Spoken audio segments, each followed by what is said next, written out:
Not only do I own the very first iPod, I'm also depressed. How could you imagine those two correlating? Today I'd like to talk about my collection of Apple iPods. Now this is something that I've always kind of wanted to nurture throughout the years. You know, every couple of years, honestly, I'll kind of go on eBay and be like, you know what, it's about time I should get a couple more iPods for the collection. I remember honestly back in like my freshman year of high school, I've kind of like been considering going full time into the iPod collection sphere. And why is that? Well, I've always had a huge soft spot for these little guys. I mean, I've always known about them, but it wasn't until like 2008 when one of my classmates said like, hey, I was watching this TV show on the way into school, and I went like, that's impossible. And he told me he did it on his iPod, and that's when I found out like, oh my god, they're not just for music. You can do all kinds of things on these things. It was magical. And let me tell you, Scott in 2008 was doing nothing but consuming portable media. With the rest of my extended family being like an hour plus away from where we were located, pretty much meant every weekend back when I was a kid, you know, my parents would be like, all right, it's time to go to grandpa's house, it's time to go to grandma's, it's time to go to your aunts, to your uncles, do your family events, and doing any family event, man, we had to drive an hour plus. So in 2008, it only made sense to invest in stuff like a portable DVD player. We never had the ones that were like, you know, like the pull down ones in the car, rather, you know, kind of the laptop style ones. And I went through about 3 of those. You know, they last for a good couple of years. And I just remember I'd have my big bag full of tricks I'd bring to and fro from events, you know, just full of DVDs, and, you know, I'd have my Game Boy Advance or my Nintendo DS in there. And, you know, that would always do the trick, but it's like, you know, that's a lot of stuff to be lugging around. So to be told that I can have pretty much everything I would have possibly ever wanted in something, not even the size of this, because he had an iPod Nano. That settled it for me. Christmas of 2008, I asked for the iPod Nano from that season. So we'll discuss this in a bit, but, you know, first off, I want to talk about the iPods that I had when I was a kid. You know, and I don't have all of them for one reason or another, and I have to thank DankPods for this, because I first started watching him back in like 2020, and it was his video on the iPod Nano that got me thinking like, huh, I still have one of these things. And he talks about how, yeah, pretty much all of them, the battery is like swelling at this point. They made them so tiny that like the batteries are pretty much all just ticking time bombs at this point. Now, does that mean all of them are gonna blow up in a fiery explosion? Well, no, but it's also like, do you really want to risk it just to have an iPod Nano on your shelf? You can just see, most iPod Nanos you're gonna see on eBay have like this blotch on the screen. Pretty much means that the battery is just pressing up against the screen. It's swelling. So yeah, I got rid of my iPod Nanos, and it's thanks to DankPods, which, hey, look at this.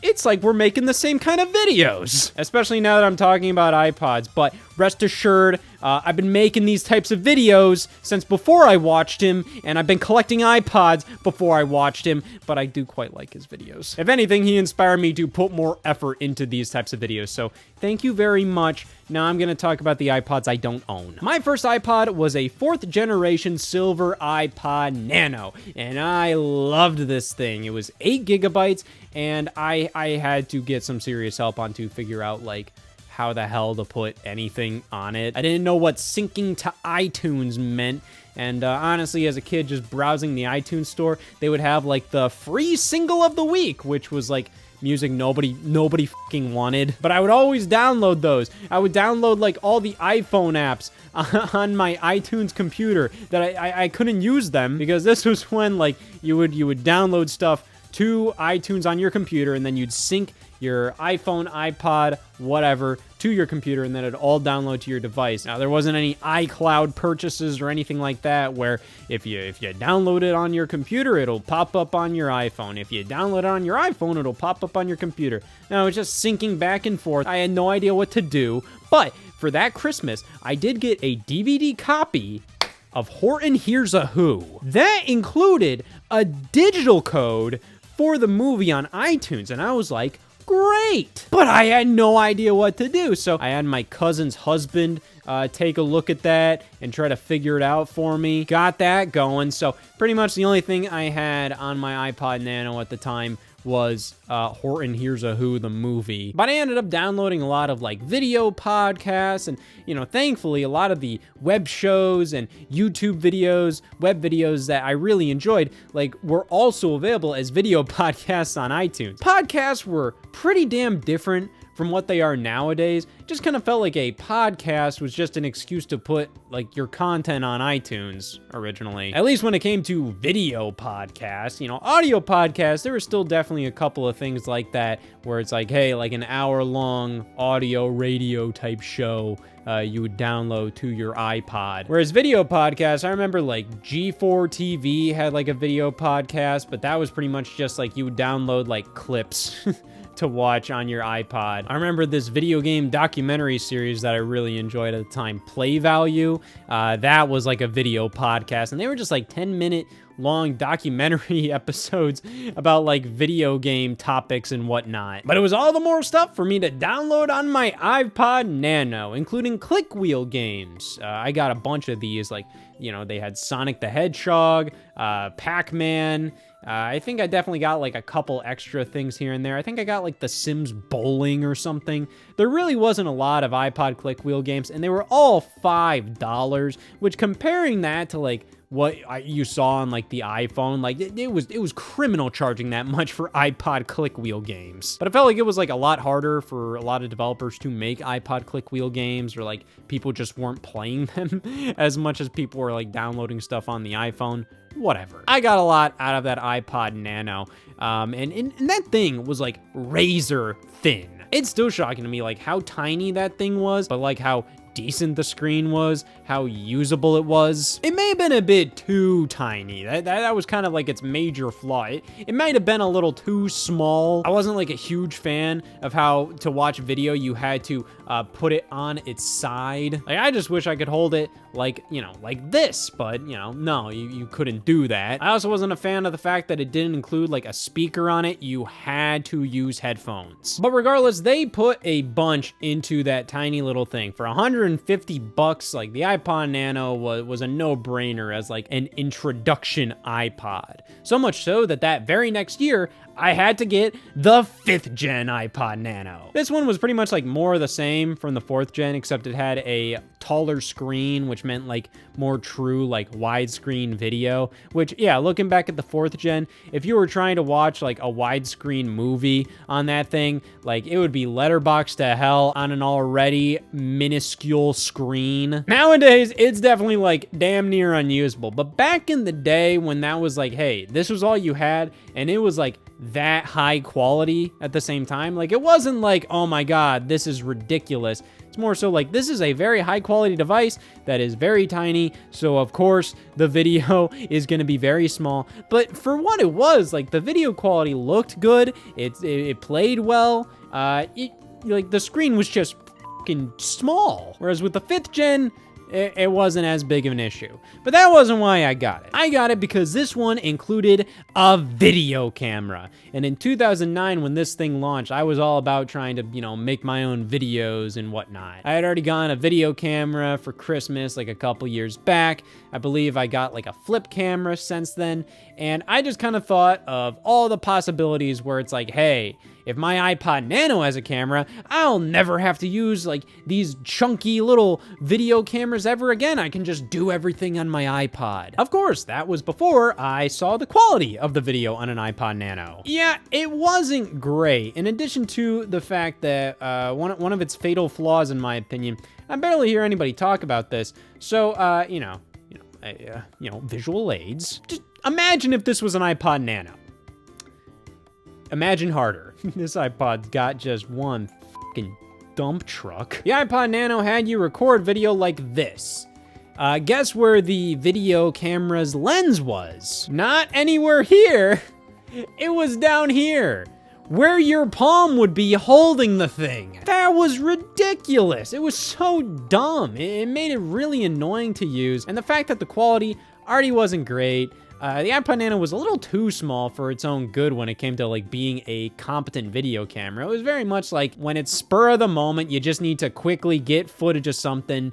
Sure, it does the job, but it's like, that was kind of like the main focus of this iPod Nano. Apple pretty much advertised it as like a competitor to flip video cameras, and I used flip video cameras a lot as a kid, and they worked incredibly well. Those were some of the most reliable Dumbo video cameras for a kid to use to make fun YouTube videos in like 2010. And yeah, they were a little chunkier, but honestly, you kind of need some chunk with a video camera. When a thing was as tiny as an iPod Nano, you couldn't really do much with it other than just capture something that you notice on your walk home from school. Like, oh shit, I better record this. Like, that's all it's for. When you want to actually like make a funny video or something and pop it into your computer and edit it, it wasn't great at that. You had some cool little filters. I remember there being like a thermal filter or like a Terminator style filter and all of that. Very cool stuff, but still pretty half-baked. I mean, you couldn't even take like actual photos with it. It was just a video camera, which was weird because like for iPhones, like the original iPhone and iPhone 3G, those had the exact opposite problem, where those were just picture cameras, not video cameras. And then in 2009, when this iPod Nano released, they put out the iPhone 3GS, which finally got a video camera. Like, the camera could not only take still photos, but videos as well. So then they introduced, like, the camera for the iPod Nano, and it can only do video. But then they also have, like, the iPod Touch available at the same time, and that doesn't have a video camera for some reason, but the iPod Nano does. It just kind of felt like, at this time, they were trying to give the iPod Nano more of a reason to exist. The iPod Touch was kind of taken over. So, of course, by 2010, this is what I asked for. An iPod Touch. This is my actual iPod Touch I owned back in the day. I actually went into the desk that, I filmed Scott the Woz at, and I thought about it, and I was like, wait a second. I think, like, the old iPod that I still had was in that desk. I looked, and what do you know? It's still here. I don't think it works. Well, we can pray something happens here. I do remember that the lock button was kind of having some problems near the end of this guy's life, or it might have been the home button. Either way, this one might have some trouble because, like, for these older iPods, a lot of time it's like one of these buttons that are kind of like crucial to the thing even working, or it's the fact that, like, you can try as much as you want, but like, plugging this thing in, it's not really reading it well. But yes, the third iPod I got was a 3rd gen iPod Touch. In June of 2010, this was my birthday present, which kind of shows you that by this time, like, I think I was kind of like, yeah, iPod Nano, I loved you, but like, yeah, the 5th gen wasn't a necessary upgrade at all. And, it just kind of felt like, what the iPod 4th gen should have been. I mean, it looked the damn same, and a lot of the extras, like, it was definitely upgraded in many ways, but they were pretty superfluous at the end of the day. And at this point, I saw so many of my classmates and friends having, like, iPod Touches, or even flat-out iPhones at this point. Well, can you see that? I think it's charging.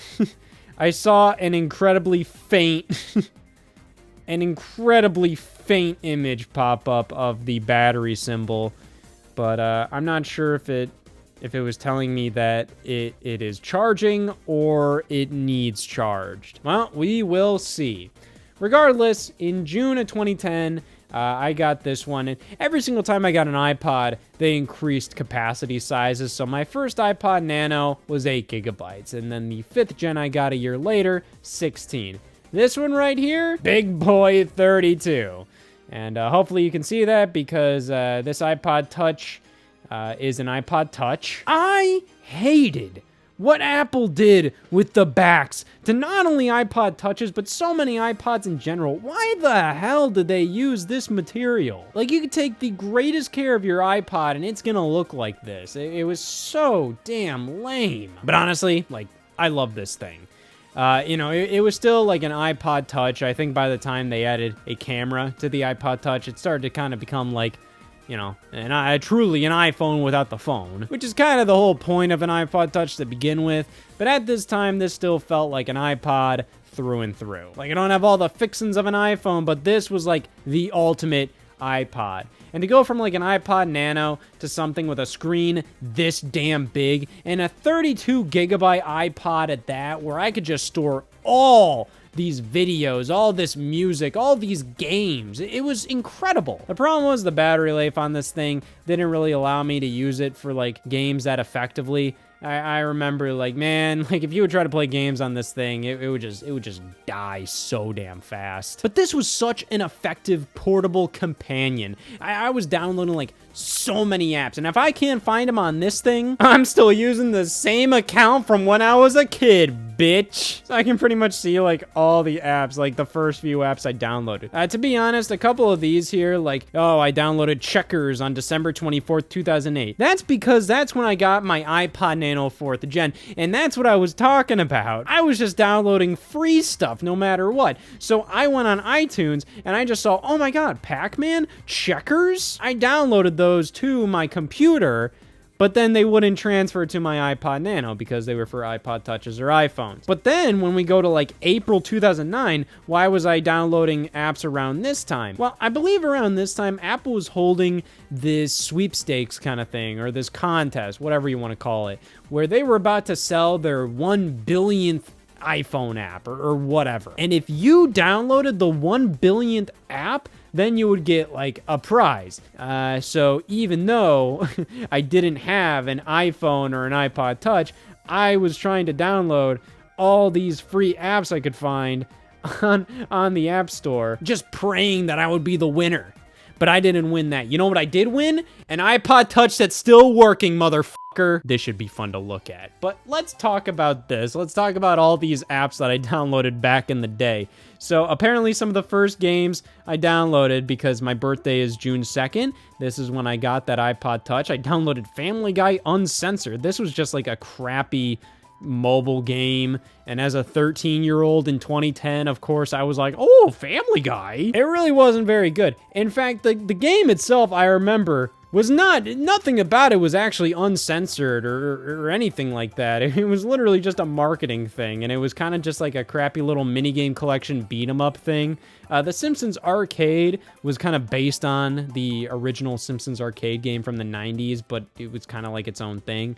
But, you know, I remember downloading tons of junk like this, like the Dog Whistle app or a Lie Detector. Oh, man, I remember TV.com. I remember going on that website as a kid to just see whatever ratings or upcoming TV episodes of, like, shows I was watching at the time. Yeah, this was during the really crappy era of apps, like toilet paper dragging. Remember all these, like, light apps? I downloaded the SpongeBob Tickler. Oh, that's not popping up anymore. Shrek Cart free. Yeah, that's not available anymore. Lemonade 2 free. I remember playing that. That was like a lemonade stand game. There's Truth or Dare free. Damn, I downloaded like a ton of stuff. Bubble Popper. Like just all these like total gimmick apps that literally had like no purpose other than just to be like, oh man, it's a bubble popping app. That's it. But man, this takes me back. Like, this was such a dumb era, but it was like, it was fun. It was cool. I remember Sculptmaster 3D free, where you could like whatever, make these like 3D models, these really lame 3D models with the touchscreen. That was really cool. I played MASH. Let's see, Reflex Test. Tic-Tac-Toe. There's a couple of these that I remember. Oh man, GTA Chinatown Wars Lite. The Sims 3. This is how I played a lot of The Sims 3, actually. Damn, I got the Fred app. Stool Scanner free, where you put your fingerprint on the screen and it tells you what kind of poops you're taking. Oh, the Death Clock. Damn, I'm just getting a little morbid. The Avatar game, light version. Yeah, honestly, just looking through all this stuff, I got like text apps when I didn't have a phone at the time. Like, so that was how I would text my friends, is just downloading a text-free app. Honestly, I was just downloading random garbage at this point. In November of 2010, this was when I remember like a Black Friday deal going on, or like a Thanksgiving deal going on for a lot of these games. A lot of these games might have been like $5 at the time, but you know, they went down to like $1. So like, yeah, that's how I got Sonic 4, Scrabble, That's how I got like Boggle, Tetris, just like a lot of stuff. Yeah, oh man, just so many memories. Just going back to like this really weird era of like mobile games where it's just like, it was worse, but it was almost somehow better than what we have these days because like, yeah, like the stuff you get on mobile is like much higher quality than a lot of this. But at the same time, like, I don't know, when you look at like the best of the best mobile games back then, like a lot of stuff is just genuinely well designed. Like honestly, like Fruit Ninja, yeah, it's Fruit Ninja. It's pretty simple, but like it's Fruit Ninja. Like they did a good job with this game. For what it is, it's good. It's a great arcade game. Oh man, it's on. And remember that sound? Ah, look at this. It's all still here. Pretty rare to have an iOS device that's this old that's still like, hey, I can go through it. And honestly, like, I don't even remember downloading any of these apps. My Virtual Boyfriend. Okie dokie. Huh, who to pick? Jesus Christ. This is so crunchy coming out of the speakers. Just calm down. Oh man, I haven't seen that. I haven't seen that volume slider in ages. So what I did back in the day, because yeah, it was the lock button that kind of messed out. Also, the bottom of this is getting really damn hot. What I had to do was turn on like an accessibility feature in the settings where, you know, then you can go here and then hit lock and then you're golden. But, yeah, I think, like, I just downloaded a bunch of dumb garbage. The Justin Bieber My BFF app, of course. Oh, take a picture? The photo album? Sure. Damn. There's the Game Guy, which is like a Game Boy ripoff kind of thing that I remember downloading. I don't remember what this was, but, like, when I saw the app, it triggered some memories here. Well, I guess that's all it'll ever be. Memories, because it isn't loading. Oh, man, it thought that was a double tap. Oh, remember this multitasking? This sucked. It's still kind of fun. Yeah. Some of these apps, what was this one? The Harlem Shake Massacre? What? Okay, so I just have to, so I just have to, like, shoot? Hey, I did it. I don't know what this has to do with the Harlem Shake. I feel like Crazy Kong has more to do with the Harlem Shake than this game. Oh, yeah! That's right, motherfucker. It's Crazy Kong. I just remember around like 2011 or something, I remember like IGN or something reported on a couple of rip-off Nintendo games on the App Store. So I downloaded a Crazy Kong. There's also like a Doodle Jump like Zelda rip-off where it was like Link from Wind Waker in like Doodle Jump. That's all that was. But damn, yeah, this was pretty much everything I used for like a year or two straight there. Being 32 gigabytes meant like basically everything I needed could be on this iPhone at all times, which was nice. Eventually they updated it to like, I believe iOS 5, and you know, we get like wallpapers, and of course you can message people on here with iMessage. That was a big upgrade for the iPod Touch. And of course we have music.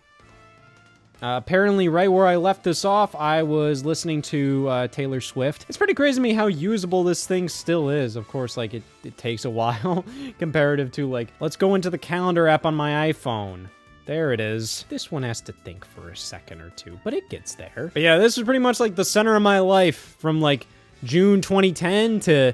like what? Like June 2012, pretty much. This is where I watched a lot of my YouTube videos at the time, which, you know, the cool thing about this one was that you could play a YouTube video, and then you could lock the screen, and, you know, it would keep playing the video. You could listen to the video play, like, as an audio file. Now you have to pay, like, $10 a month for YouTube Premium to do that.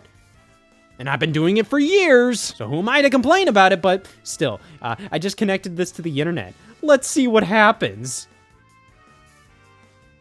Oh. Yeah, we ain't gonna get far in the YouTube app. Maybe on Safari. Oh, when I left this off, I was apparently looking up a YouTube thing. Your browser is outdated. Well, that stinks. This thing is just, like, absolutely, like, it feels like it's about to croak. It's already getting damn hot, and, like, honestly, going back to this, it's crazy how hard it is to adapt to a screen this small.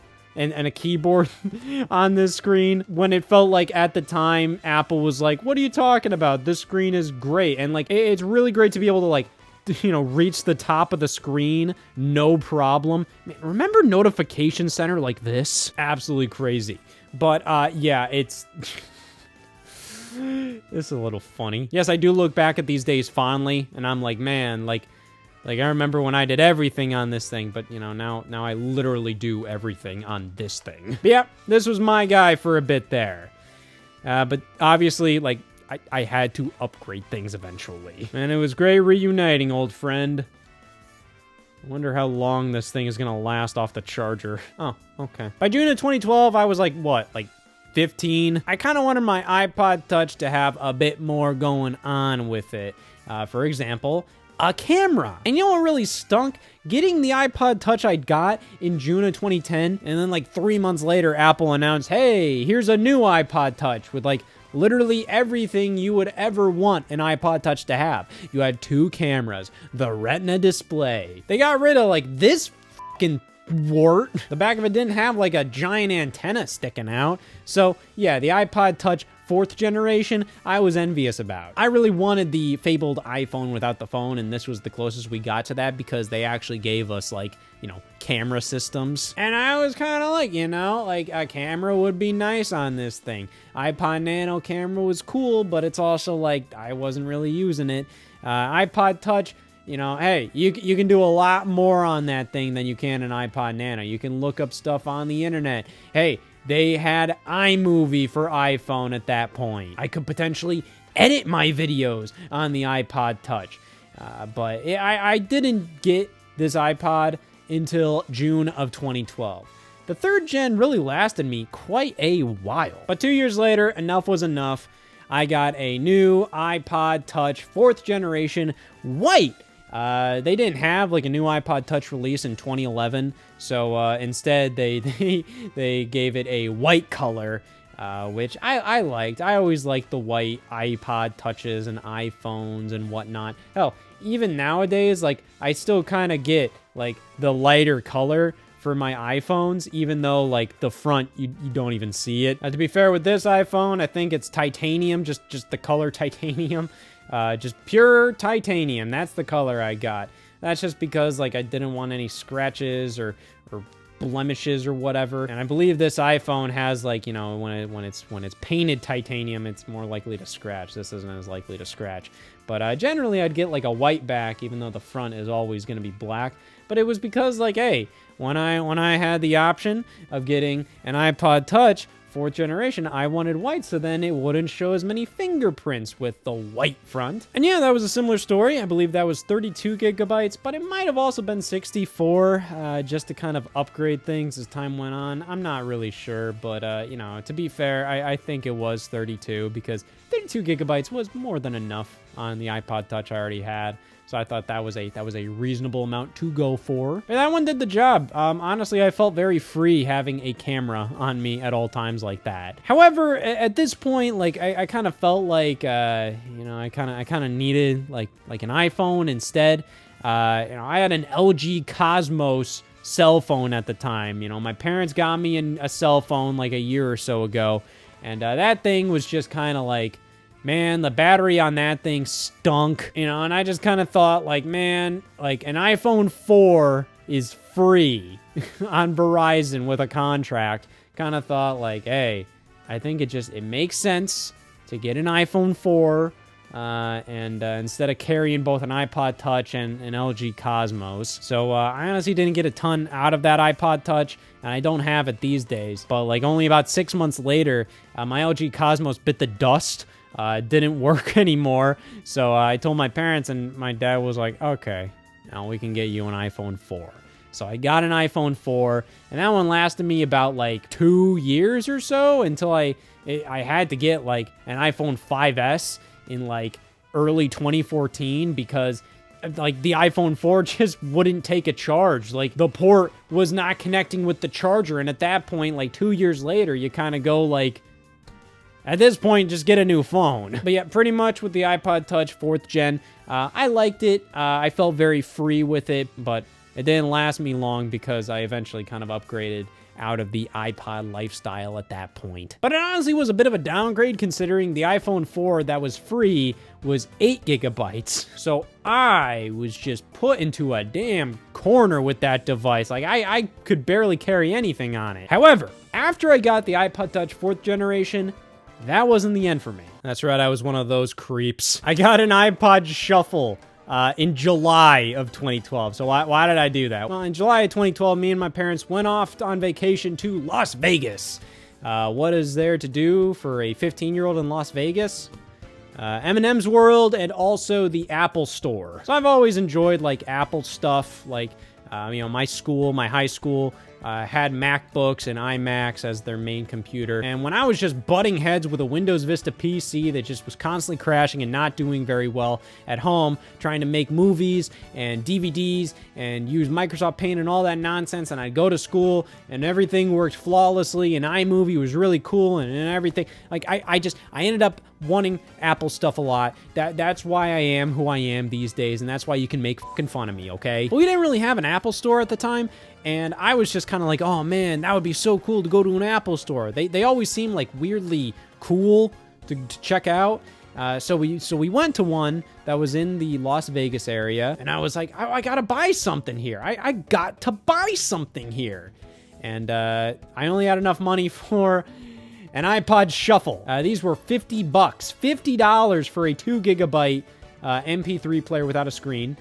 Yeah, I got this because I kind of thought like, okay, I kind of want to just get something at the Apple store, but hey, an iPod Shuffle is honestly kind of neat. It's just tiny as hell. You can clip it on, and hey, like I was getting really into a lot of video game podcasts at the time. Like I was listening to like Nintendo Voice Chat on IGN. So I specifically remember when we went to Las Vegas in the hotel room, I sunk my iPod Shuffle to the laptop I brought, and I downloaded a bunch of podcasts from iTunes on here.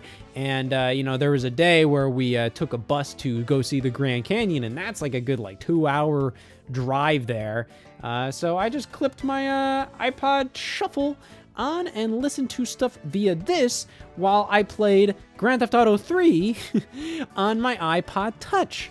So that way, hey, the iPod Touch kind of has a crappy battery life. Well, hey, it might last a little longer if I'm listening to my music through this. So it did its job in that capacity. And I did use it a bit in that way. It is cool to have an easy, cheap, small music player that you can just use instead of, hulking around, like a larger device like this, larger, ooh. Hey, in certain instances, let's say if you're exercising, this is way more useful than this, or especially a giant ass phone these days. And yeah, the iPod Shuffle was great for that.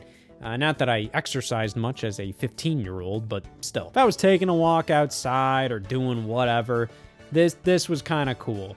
But, I'd be lying if I said I used it a ton, but I used it. In the end, I think I sold my original iPod Shuffle at a GameStop for honestly $5. if I remember the trade-in value.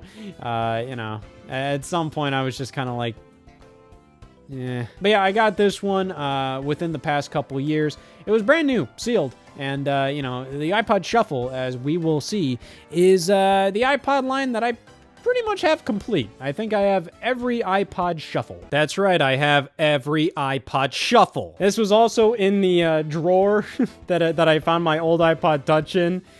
This was from the 2013 vacation me and my family took.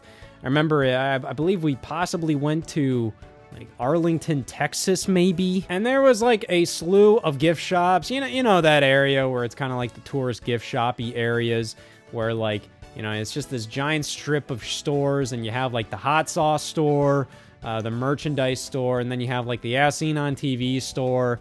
And then there was this other store. I don't even remember what they sold, but I saw this iPod looking thing they were selling for $10. So I got it. And yeah, it isn't a real iPod. It just looks exactly like a second gen iPod Shuffle. But not at the same time. Your play and pause button is crooked there, buddy. But yeah, I never actually used this thing. I don't trust to put it in my computer. But hey, this is another thing I own that may be considered iPod. And hey, around this era, I was telling friends that I was interested in collecting iPods at the time. I did kind of want to try and do that. So, this is when I started looking on eBay a bit myself. And, I never really started buying stuff on eBay until probably 2014 or so. But one of my classmates told me, well, I have an iPod Nano I could get you. So I lied. I still do have an iPod Nano. This one never really worked, but it's a first-gen iPod Nano. And, yeah, you know, very cool. You know, this was a revolution when it was announced. You know, look, it's still crazy thin. But yeah, this was like a classmate's iPod that he gave me for like 20 bucks at the time.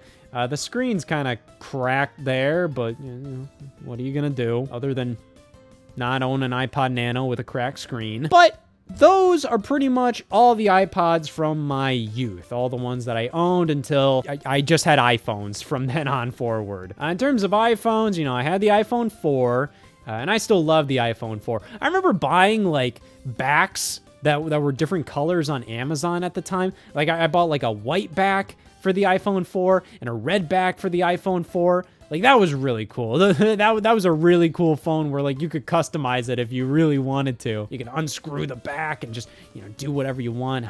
It was awesome. And that was an upgrade in some ways from the iPod Touch 4th gen. I mean, like, the camera was way better on the iPhone 4.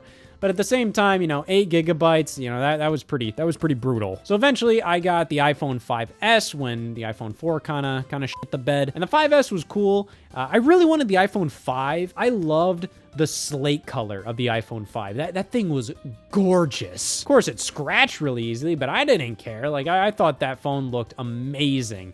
It was so damn cool, but I got the iPhone 5S instead. That was in space gray. Oh, boo-hoo, Scott. I hated that color. That color looks lame as hell. I'm sorry. Lighter ass gray. Slate was so nice. It was like this black bluish kind of hue too. Oh it was so good. But the 5S was quite an upgrade. I believe I got the 16 gigabyte version, and yeah, it was just so much faster, so much better. You had the fingerprint sensor. You had Siri in that one, which I didn't have with the iPhone 4. My dad got the iPhone 4S around like June of 2012, so you know, I had my fair share of experience with Siri there. But the 5S lasted me to about like 2016 or so. Which was a bit of a long wait considering, like, at some point a bunch of dust got under like my camera lens for the iPhone 5S. I don't know why, I don't know how, but like, damn, like all the photos I was taking with that thing by 2016 looked like ass. Yeah, then I got an iPhone 6S, which had a 3D touch, which is something that doesn't exist anymore in iPhones, which is strange. Like all the dumb shit they cram in that thing and they get rid of 3D touch. Yeah, it wasn't utilized that much, but it's still like, you know, it was fine for what it was. Then my next iPhone was an iPhone XS, and that was good. And then after that, honestly, like, I completely forget half of the iPhones I had. Like, I don't even know what the name of this one that I have is.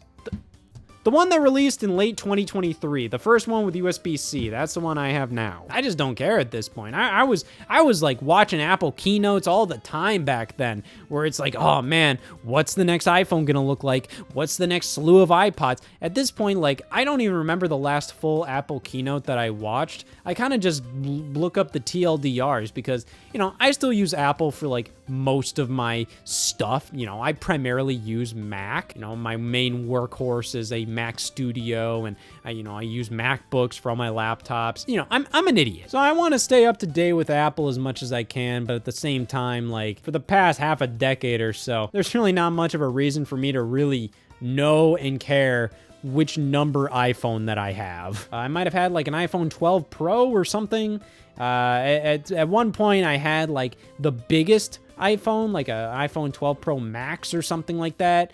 But then I downgraded to an iPhone 12 Pro because the Max, like, the extra size was nice, but at the same time, like, it was more inconvenient than it was useful for me. Like, I couldn't even fit it in my car's cup holder, man. That was just inconvenient. But yes, that's where I'm at right now, and all the iPods you're about to see were bought more as collectibles rather than me having any genuinely, like, childhood attachment to them, outside of thinking, wow, that looks cool. So yes, we'll go back to the first iPod that I showed off here. This is the first gen iPod. This is probably like my favorite one that I own because this is genuinely a bit harder to find these days. You can tell it's a first gen by the fact that it uses kind of like this Times New Roman ass looking font, and when you use the click wheel here, it actually moves. Like, it physically moves. It's not just a touch wheel, you know?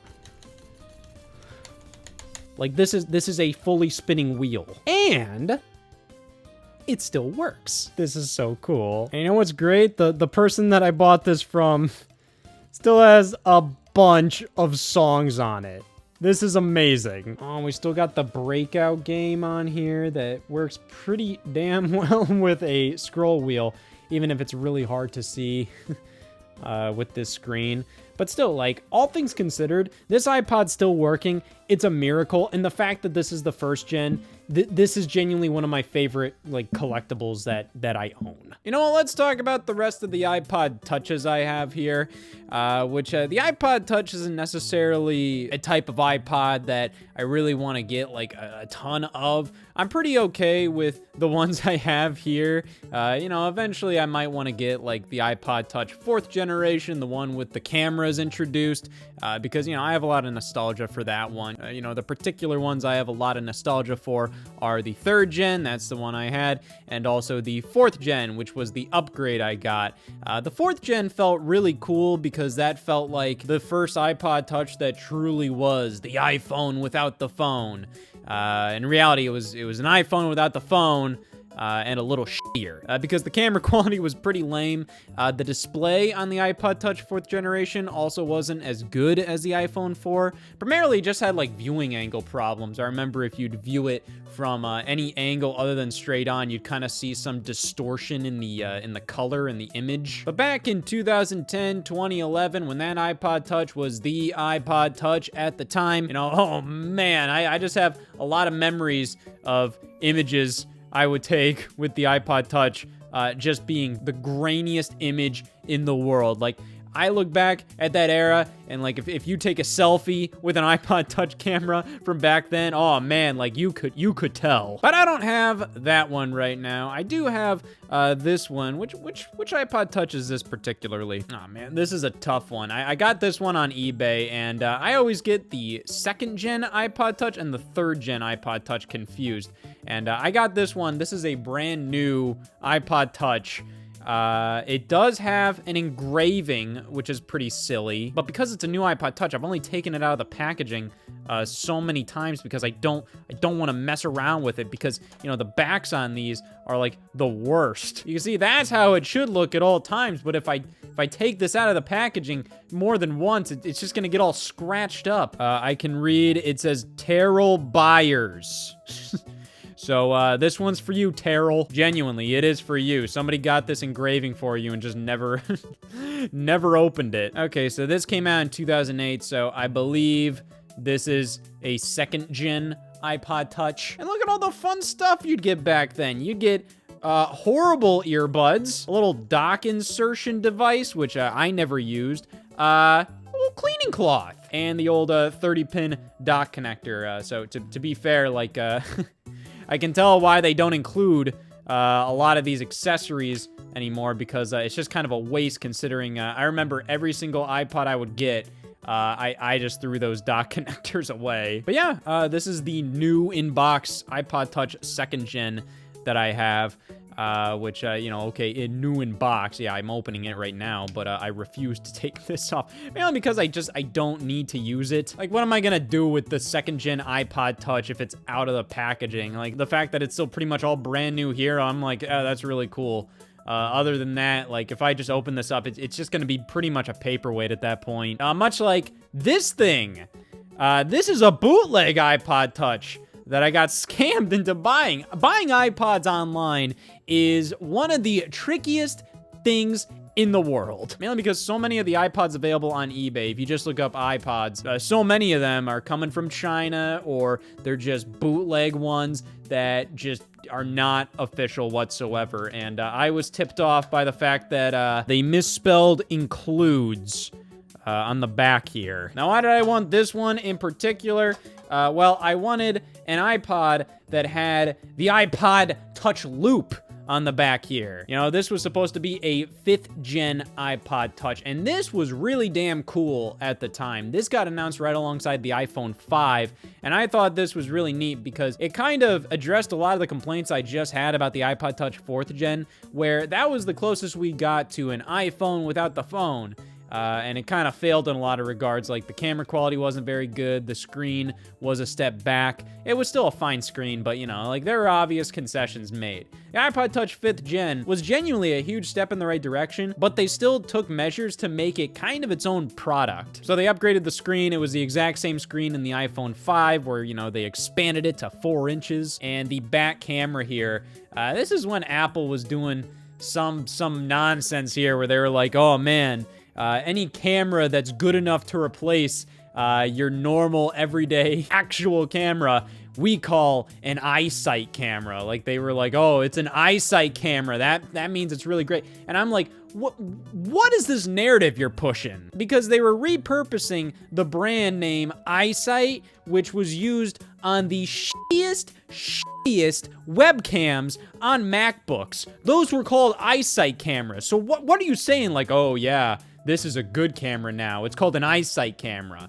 F off. But no, in reality, like, the cameras on the iPod Touch 5th gen, they were more than good enough. Like, I honestly think, like, at that point, like, a 5 megapixel camera, of course, nowadays, it's nothing special. But that's kind of the thing. Like, it's nothing special, but it'll get you by. I think that's fine enough for a kid making dumb little home movies with. So, yeah, I think the iPod Touch 5th gen was a genuinely pretty damn good iPod Touch. But again, they really wanted to push this whole thing of it being its own product. They had a unique thing here, the iPod Touch Loop. I know I keep talking about the iPod Touch 5th gen as if I have this in my hand. Honestly, I have no idea how, like, legitimate this actually is. Look at this. It has like a screen protector on the back here, and then in addition, like, the sticker on the front here is just so faded. Yeah, I have no idea how legitimate this is. It very well could be like an official iPod Touch. They just kind of scammed, like, the outer packaging. Maybe this is like a refurbished iPod Touch. I don't know, but I'm not really gonna display this. Like, this was kind of in the back of my iPod collection. Yeah, so, like, all this stuff is, like, upside down. And there's no iPod Touch loop. There's no loop. Well, what a damn joke. Either way, I always really liked the feel of these. I think this feels really good in the hands. Very thin. I love the backs here. Like, again, like, they really improved the iPod Touch with the 5th gen. So much so that this is pretty much the design of the iPod Touch from this point forward. Of course, I don't know how official this is, but, I'm gonna get rid of this. This is honestly a good chance to just get rid of this shit because it's not official. I don't care. But who knows? I don't know. That's the thing about these bootlegs, is like how much of this is actually a bootleg, because the iPod itself here seems pretty all right. But then again, maybe somebody knows a little more than me when it comes to this, because I don't know. But hey, I always like the design of the iPod Touch 5th gen. Maybe this is an official iPod Touch 5th gen. The packaging sure isn't. But unfortunately, this is the only iPod Touch in my collection that I can do this to. That is fun. You can just kind of push that in, push it out, and then you have a little lanyard to just hook onto. That's fun. I can imagine just fiddling around with this in my pocket as a kid. Unfortunately, I say as if this is actual unfortunate, but at this time I did have an iPhone 4, so it didn't really make sense to get like an iPod Touch. Oh, woe is me. I had a smartphone. Oh, boo-hoo. But no, this was always really cool. I always kind of wanted this. It also came in such fun little colors. That was awesome. However, I do have another 5th gen iPod Touch, but this one is special. So I always wanted this. This is like the crown jewel of my iPod collection because of how dumb it is. And also, like, I think this is kind of a harder to find one because, like, how do you find this? This was a very short-lived product. I believe this launched sometime in like the spring of 2013. And when the iPod Touch 5th gen was announced, it originally retailed for like $300 and it started at like 32 gigabytes. From what I remember, there might have been some wiggle room there. They kept the 4th gen iPod Touch around to kind of have like a base model for like $200. So like they apparently couldn't get the 5th gen down to $200. So they just started it at $300 for 32 gigs. However, a couple months later, they announced a starter version of the iPod Touch 5th gen. but they had to do some nonsense to it. Look at this thing. This has 16 gigs, and I believe, I don't even think it started at 200. They started this at like 230 bucks, so they couldn't even get it down that low. And they had to get rid of so much to make this work. They got rid of the back camera entirely, so there's just nothing there. You still get the front-facing camera, so you can at least do FaceTime calls and take selfies and all of that. But outside of that, there was no extra colors. It was literally just black front and a silver back. So, you know, this is kind of indicative of previous generations of the iPod Touch, which, you know, had the reflective silver back. But, you know, this was during the era where Apple was trying out different colors of devices, and they would primarily do so with a white front and then a colored back. So a lot of their black devices had a black front and then a slate or space gray back. So this was a way where you could get a silver back and a black front. There's no iPod Touch loop, so they got rid of that deal here. It does make sense from like the perspective of the entire selling point of the loop from Apple's perspective was like, oh, if you're gonna treat this as a camera, here's a lanyard to kind of hold it steady, I guess. Like that's something that kind of went hand in hand with the iSight camera, at least in the keynote they did back then. So they got rid of that. The buttons here are all plastic. And yeah, this was pretty short-lived because I believe by the fall of that year, they could adjust the pricing and they could just offer like the standard iPod Touches for like $200 something. So yeah, this is a very weird iPod Touch, and I love it so because this is kind of hard to find because what exactly do you search for on eBay here? And then the only two other iPod Touches I have here are thankfully legitimate. I bought these from Best Buy. I got these once it was obvious that the iPod Touch was going extinct. The final iPods, I picked these up. This is like a specced out one. So this is a blue iPod Touch with 128 gigabytes, released in 2019. And yeah, this was the last iPod available. Alongside this one, this is the base model. This is a black one that's only 32 gigabytes. But I kind of wanted to pick these up just because, like, hey, these are the last iPods. Maybe someday Apple may bring the brand back somehow in some way. But as it stands, I kind of wanted to pick these up just because, like, hey, I know for a fact I can get these and they'll be official. And that's just gonna get harder and harder as the years go by. And I bought two mainly because maybe at some point I'll actually want to like crack one of these open. And I think like if I was gonna do it with any of them, it was probably gonna be, you know, the specced out one. And I also wanted to get like two different colors. You know, I wanted to get a black front and a white front, mainly as a way to preserve just like the two different styles of iPod they had out. But yeah, man, this represents the end of an era right here.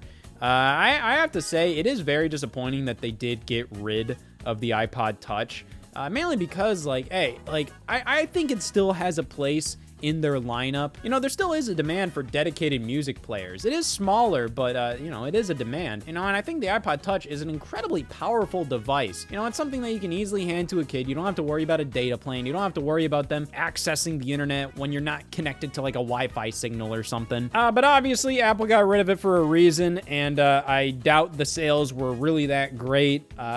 The iPod Touch made a ton of sense back in the day, but I think as the years went on, people just kind of started accepting the idea of like, just get an iPhone. So yeah, bit sad, but at the same time, I feel like a lot of people that were the most vocal about like, wow, it's so sad that the iPod Touch is leaving us, they weren't buying them. Oh, this was the first iPod Touch I bought brand new directly from like a store other than eBay in like years. And like, I only bought it because they announced it was going away. Which, f it, man, we're already talking about iPod Touches. Might as well talk about these fake-ass iPod Nanos. Not that they're bootlegs, at least I pray they aren't. Rather, I was a huge fan of the iPod Nano back in the day, mainly because it was my first iPod, you know, my iPod Nano 4th gen and the iPod Nano 5th gen. And then when they announced a new iPod Nano in 2010, and it was this stupid-ass thing.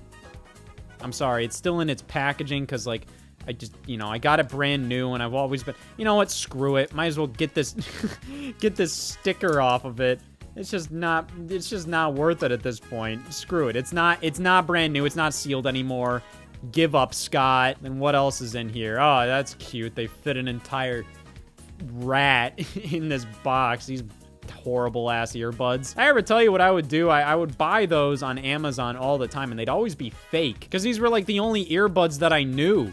Like, I was just like, oh, well, like, I gotta get these earbuds because they're the Apple ones. So I'd keep rebuying them on Amazon, and they would always be bootlegs of them. They would never be, like, official ones. But I kept buying them, and I hate them. They're the worst damn earbuds of all time. And then Apple did these ones, the EarPods, and I don't even like these ones. They're not good. They don't fit my ears, man. I don't... Me and Apple earbuds, man, except for the AirPods. The AirPod Pros is when I jumped on the AirPod train. Because, like, those are actual, like, I need the little gummy tips that those have, man. Like, those are a game changer. Much like this. This was kind of a game changer at the time. Kind of. This is a really cute design. It's a very interesting take on the iPod. The fact that it's wearable, you know, you have a clip. It is very much kind of like a giant amalgamation of all of the iPods out at the time. You have a touchscreen like you have with the iPod Touch. You have the iPod Shuffle aesthetic. Actually, when it comes to an iPod Nano, I don't really know what makes this an iPod Nano. I really don't. That's the thing. It feels like they came up with this kooky design for an iPod, and then they just gave it to the iPod Nano. And yeah, nowadays, this is such an interesting novelty. This is an iPod that I think actually has like a ton of value these days because, you know, like, hey, this is a wearable, small-ass MP3 player with a screen that has like a genuinely pretty good interface.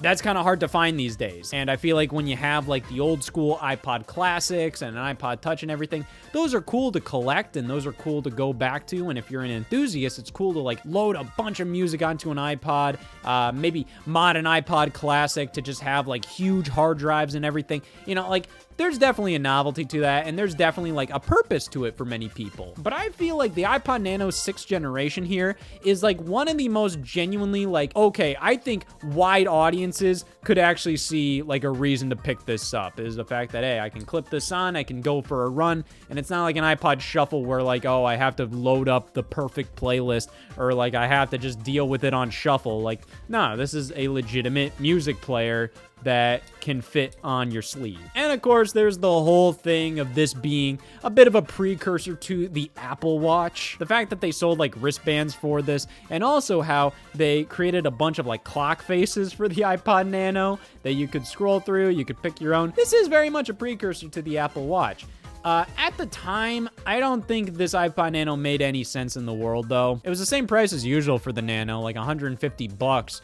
And for only $50 more, you could get an iPod Touch. And I thought that made absolutely no sense. Like, I thought the iPod Nano needed to be like $50 less. Like, start at 100 bucks, man. Because for only $50 more, you get so much more with the iPod Touch. It's ridiculous. The only thing this thing had going for it was kind of a unique form factor, and I would say this was like the best option for you when it came to like a workout MP3 player. But for only $50 more, you get a device with a huge screen, video playback. So yeah, they had the iPod Nano 5th Gen, and they stripped so many features from it. You couldn't watch videos on this. You couldn't play games. You did have a smaller screen. Like, this wasn't an iPod Nano.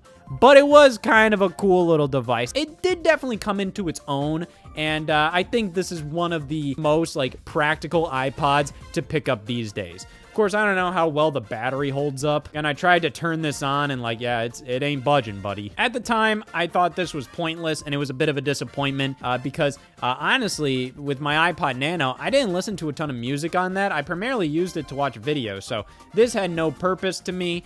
I just upgraded to an iPod Touch. And to be honest, I think that made the most sense in the world.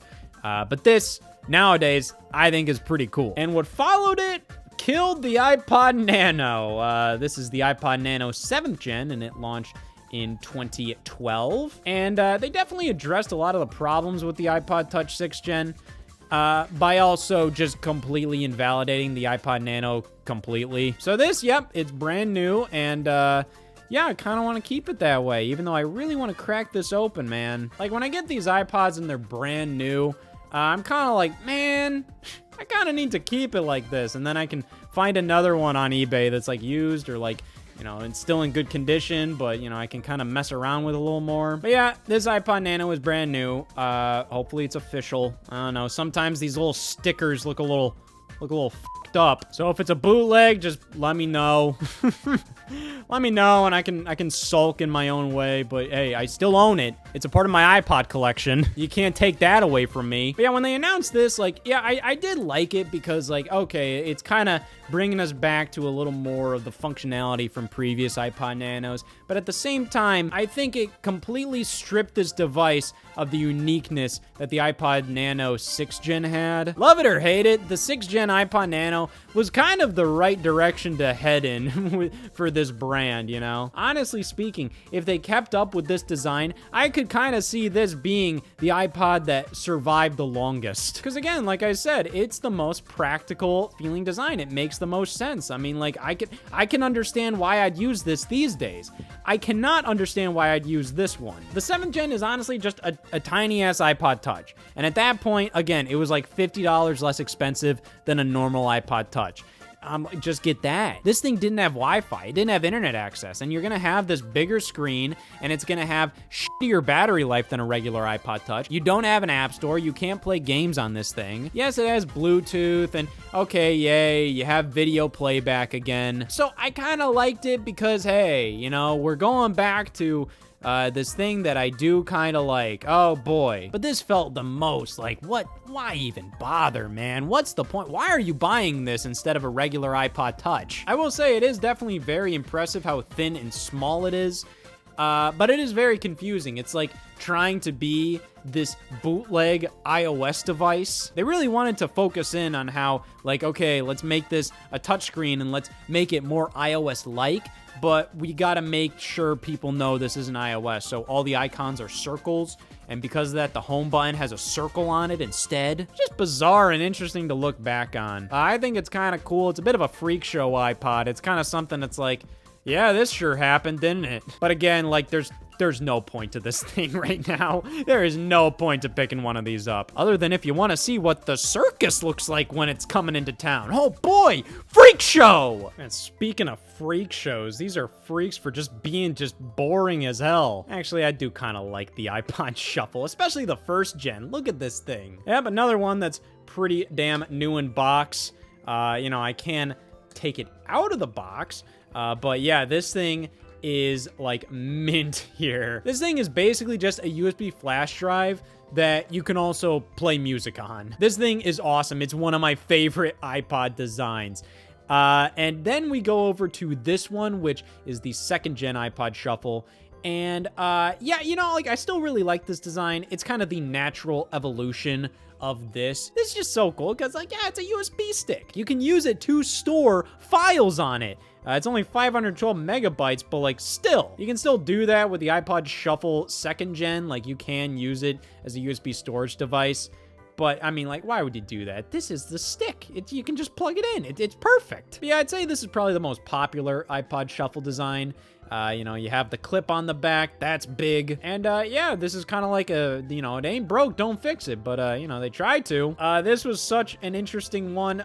This is another one of the iPods that, while I'm looking at it, I do kind of question if this is a bootleg too. Like, the bottom here looks a little janky, especially compared to, like, other bottom stickers on Apple devices. Like, this looks a little more like just kind of fake. Everything else seems fine.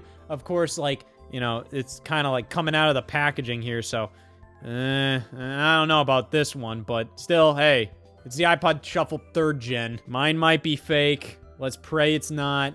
But, yeah, this was like a giant misstep for Apple. The fact that it's an iPod Shuffle without buttons. What you had to do was you had to control it via the headphones. So that pretty much made it really hard to use without the included Apple headphones, which are not good headphones. So yeah, this is one of the worst Apple products ever released.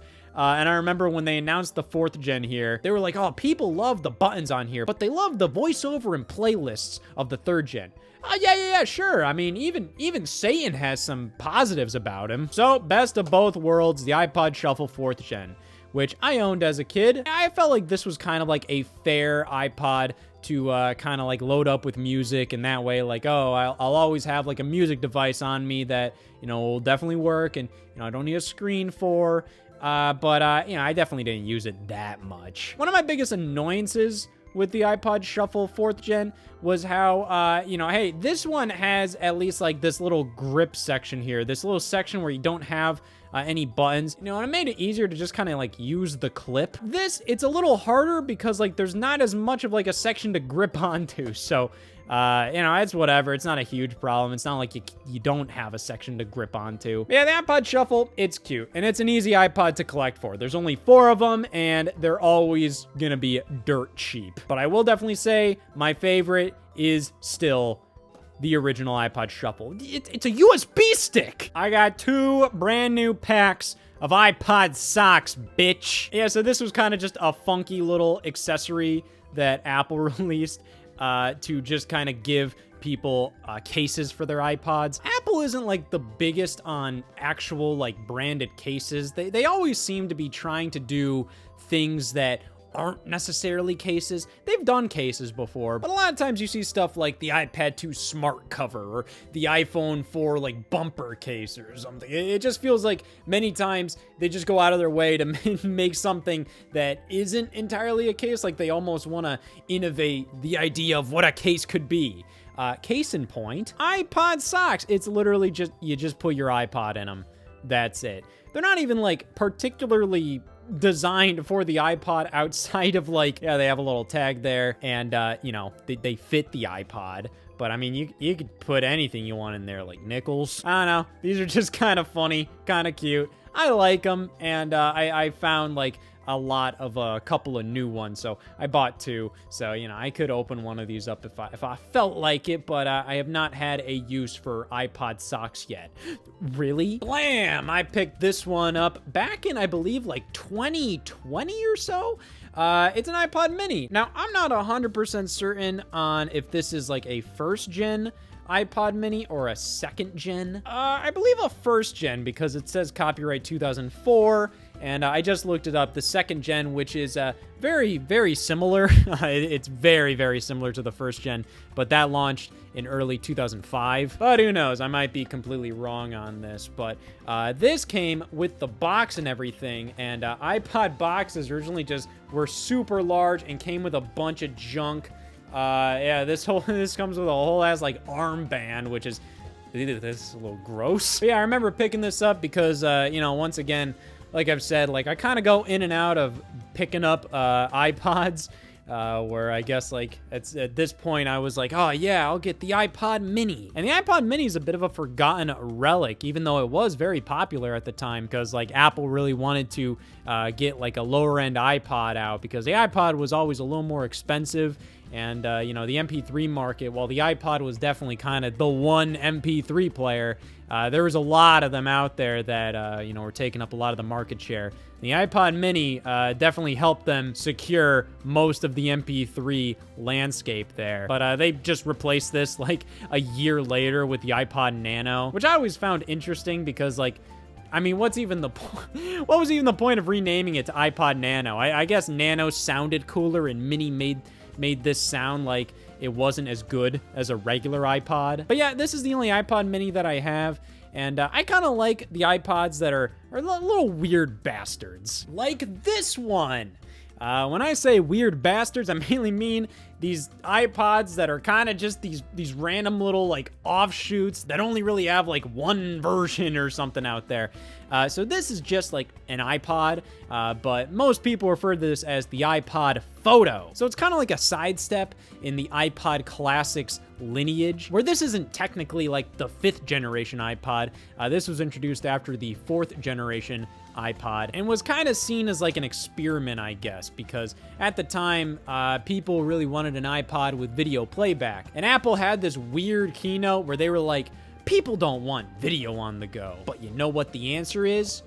Photos. People want their photos on the go. And then like a year later, they introduced an iPod with video playback. So I would assume this was kind of just a way for them to put out an iPod with a color screen. That's the entire thing here, because before this, iPods always had like those monochromatic LCD displays, whereas now this has a full color screen and can display photos, and you can see like your album artwork and all of this stuff. Like, yeah, this was definitely a big step forward for the iPod. It was referred to by many as the iPod Photo. Might have even been the technical, like, full name of this thing.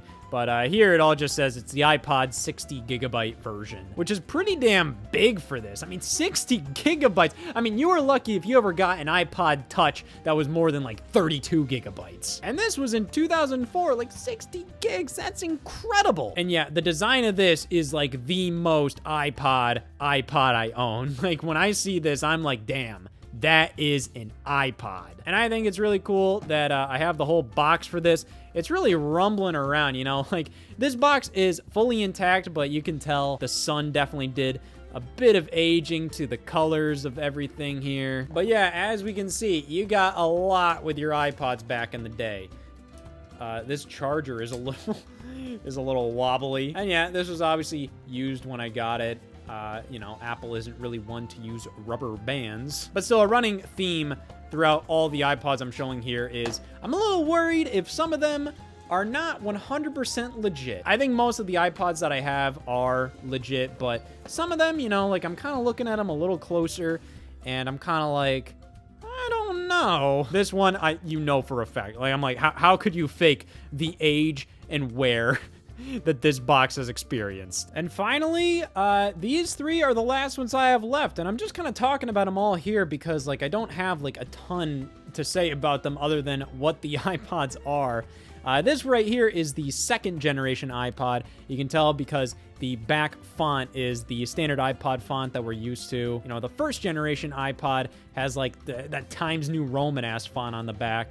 But this is basically very similar to the first generation, but the wheel on the front is touch sensitive instead of how it actually like scrolled. And we have the third generation, which is one of the most unique of the iPod Classic designs. How it has this touch sensitive wheel and then all the buttons are at the top here. This is an incredibly premium feeling iPod.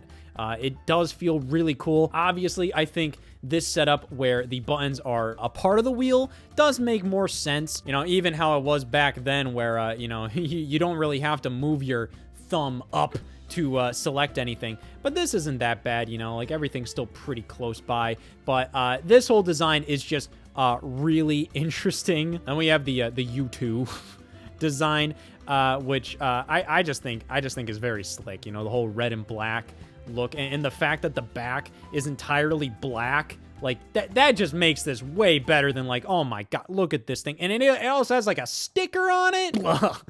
Well, that's a great place to end it, primarily also because those are all the iPods that I have. You know, I definitely rambled on about all of these enough. The iPods are a passion that I have that kind of goes in and out. You know, sometimes I'm just kind of thinking like, damn, you know what? I like iPods.